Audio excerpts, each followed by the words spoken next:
Hi guys, Dr. Simon Hill here. What I wanted to talk about today was my lecturing top tips. So I've been a lecturer at university for over 15 years now. Certainly not what I expect to be doing with my professional career. But it's taken me some amazing places and allowed me to meet some really fantastic people. And recently I've had the privilege of being awarded a Student Choice Award at my current university, and I've been awarded similar things from the same university and other universities in the past. So I wanted to just try and highlight really what I believe makes me a standout lecturer, because for sure I don't think it's because I'm intelligent or overly intelligent anyway, because I'm dyslexic. I don't understand things often. I've just come out of a meeting where a number of things I just didn't quite make sense to me. And so I had to ask questions and I had to kind of dig a little bit deeper. So I don't think it's because I'm overly intelligent, but I think actually what that is a bit of a superpower. It allows me to connect with 18-year-olds. So the first thing, if you can read the slides in the background there, is think like an 18-year-old. You know, students, predominantly first year students at university, are going to be around 18. Think about what is it that they're looking for? What is it that they're expecting? What is it that they are not expecting? And try and connect with that. So I've had the privilege and the opportunity to sit in a number of my colleagues' lectures, and also listen to a lot of my own lectures back because of recordings and whatnot. And sometimes they are boring, and I focus on my own here, but I've got to be honest that I've sat in other lectures as well, and they have been boring also. And 18-year-olds, they've got a pretty short attention span. I've got a very short attention span. I think about my kids. If they're not grabbed straight away, or if you've not grabbed their attention midway through a session, then it's lost. So think like an 18-year-old. When they are scrolling through Instagram, TikTok, whatever the social media of choice is, what's the kind of stuff that they're stopping on and actually watching, or actually reading, or actually looking at, and kind of grab their attention that way. And I'll discuss a couple of ideas of how I try and grab attention later on. The next thing that I try and focus on is trying to think about and try and be connected with these students. So I always try and remember names where I can. Easier said than done when you've got a particularly large group, but if you can do that, then great. Please try and connect by remembering names. The other thing is trying to ensure that you are humble and you are honest about your expertise by all means, but also your weaknesses, because I think there's a bit of, sometimes can be a separation between, this is what I'm good, I'm a lecturer, I've got a PhD, and then there's the students over here. And sometimes there's a disconnect between those two people, or between those two groups of people. And so I try and just get in the middle of that. And part of that is what I wear. So I actively don't wear a suit and a tie, or even often a shirt, because I feel that creates a separation between them and me. I'm not trying to say that I want to be friends with my students, but I want to create that rapport that actually connects with them rather than disconnects. I also wander around the classroom and I wander around the lecture theatre. So, I often hear colleagues saying, oh, I teach 200 students in a huge lecture theatre. How do I connect with them? Well, again, step away from the mic, step away from the lectern that you're delivering your PowerPoints from. Walk up the stairs, engage with people, talk with people. What do you think? It's not difficult. It's scary for sure, particularly if it's a large lecture theatre and you've not got a wireless microphone. You tend to have to really raise your voice, but that's okay. I'm pretty sure most of us are capable of doing that. So think like an 18-year-old, be memorable. I had a great opportunity recently where my daughter was taking a tour around her new school, and I saw this teacher in the background, and I was like, it suddenly clicked on me that was my teacher when I was 9, and he hadn't really changed.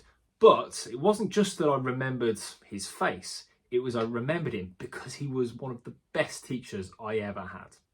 And unsurprisingly, now my daughter has had been taught by him. She says exactly the same. He was funny, he was light-hearted, he was engaging. And again, these are things I'm trying to do with my students. I don't take myself too seriously. If I don't know the answer, I'll admit, oh, that's a really good question. I don't know. I know there are some people that will try and blag their way out of a question. And sometimes you got to say, I don't know. But I want to find out. Let's find out together. Let's have a meeting after the class. All of those kind of things. And also, I try and give as much as I can during my sessions. So not only am I teaching kind of across to, lecturing predominantly, but I'm also going around, I'm asking them, I'm doing them, giving them activities to work on to make sure that they're understanding what the situation is and how to understand a particular concept. I deliberately try and keep theories and frameworks as simplistic as possible, and particularly make sure that I try and engage them with real world examples. So rather than just saying, SWOT analysis, strengths, weaknesses, opportunities, threats, blah, blah, blah, blah. Because at that point, you've almost lost them straight away. You kind of say, okay, well, let's think about that in the arena of TikTok and what makes a good TikTok video. Relating it with something that they're interested in, something that they have particular knowledge on. Often more knowledge than you. Certainly, I don't understand TikTok a huge amount, but I'm sure they probably do a lot more than me. So get them to do some teaching back to me and back to the rest of the group. And finally, think about experimenting.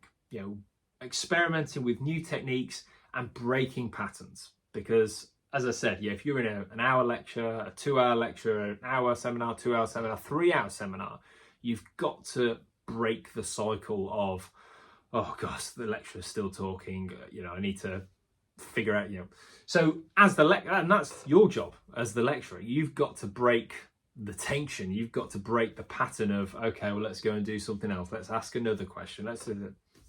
And so, there are multiple ways that I do this. One is I tend to carry juggling balls around with me in classes, whether that's in my bag or deliberately put them in, and I will just randomly start juggling.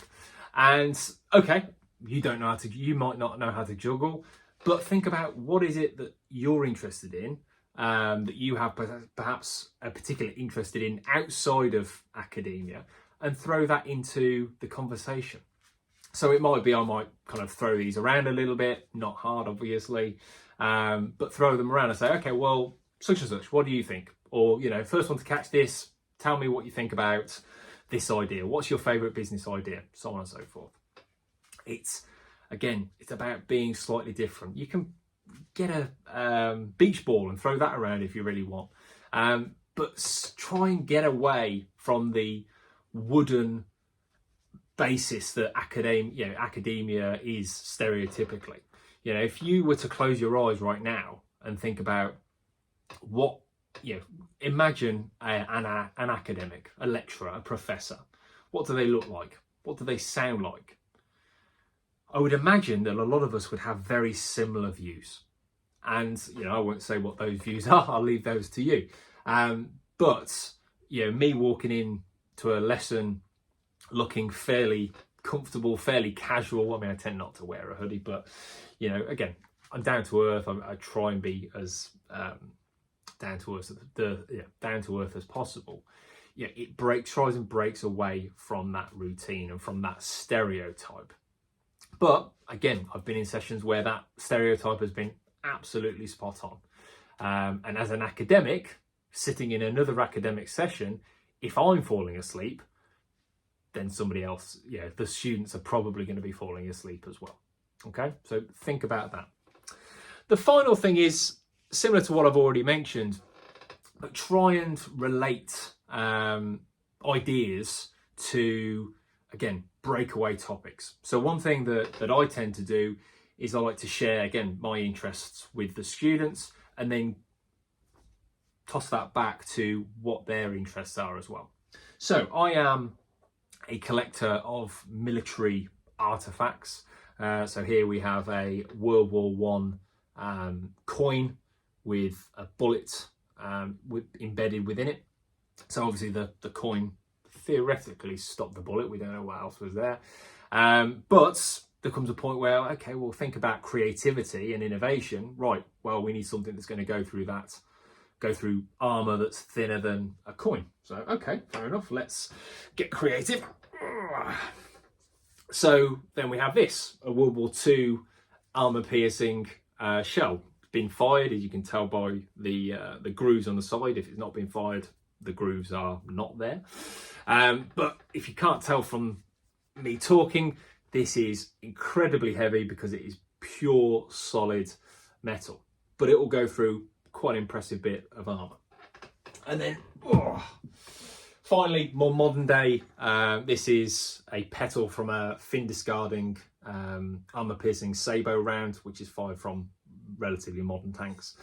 But again, it's another innovation moving towards more creativity and being able to be defensive or offensive within warfare. Now, I'm not saying, I don't want to kind of glorify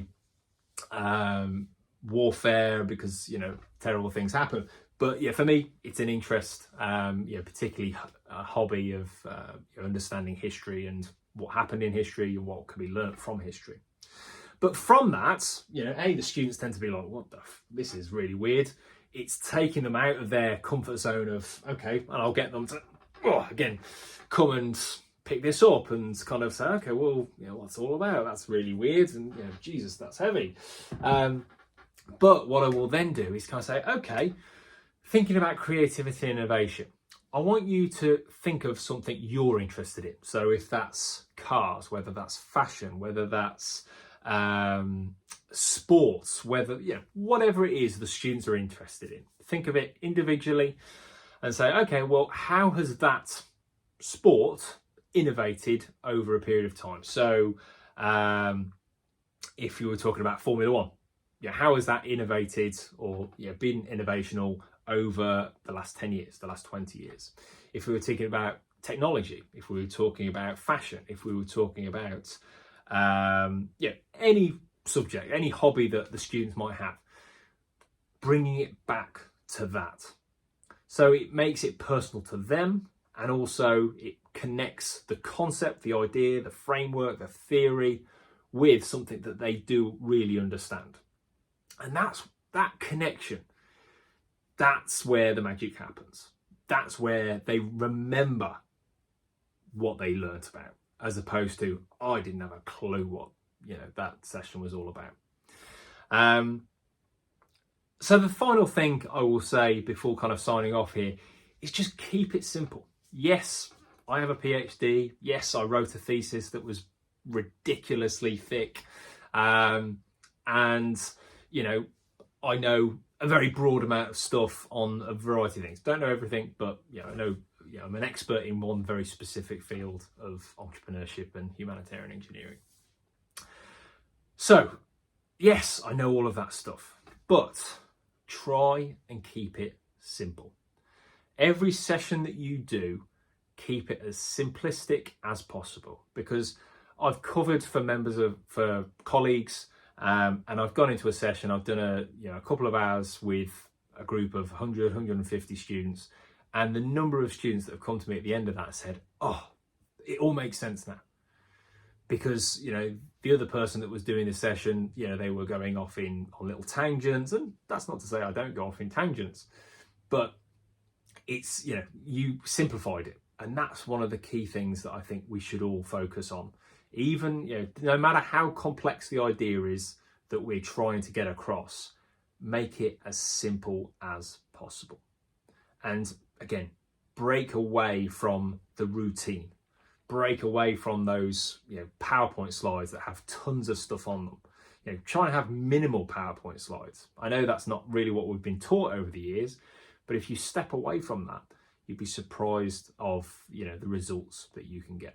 And again, whilst, okay, there may be other things to my technique that is making me award-winning, those are some of the things that certainly stand out to me, and certainly some of the things that when I speak to students, those are the things that they kind of say to me, yeah, this is what makes you a good lecturer and what makes us want to nominate you. So that's it from me. Thank you very much for listening. Dr. Simon Hill, if you've got any thoughts, queries, ideas, if you're one of my students, one of my past students, and you agree, disagree with any of the stuff that I've talked about, great. Please put it in the comments. If there's anything else that I did to make your sessions memorable, please do pop them in the comments as well. I'd love to hear it. And as always, like and subscribe. It would really help me out and increase my following. Thank you very much, everybody. Have a great day.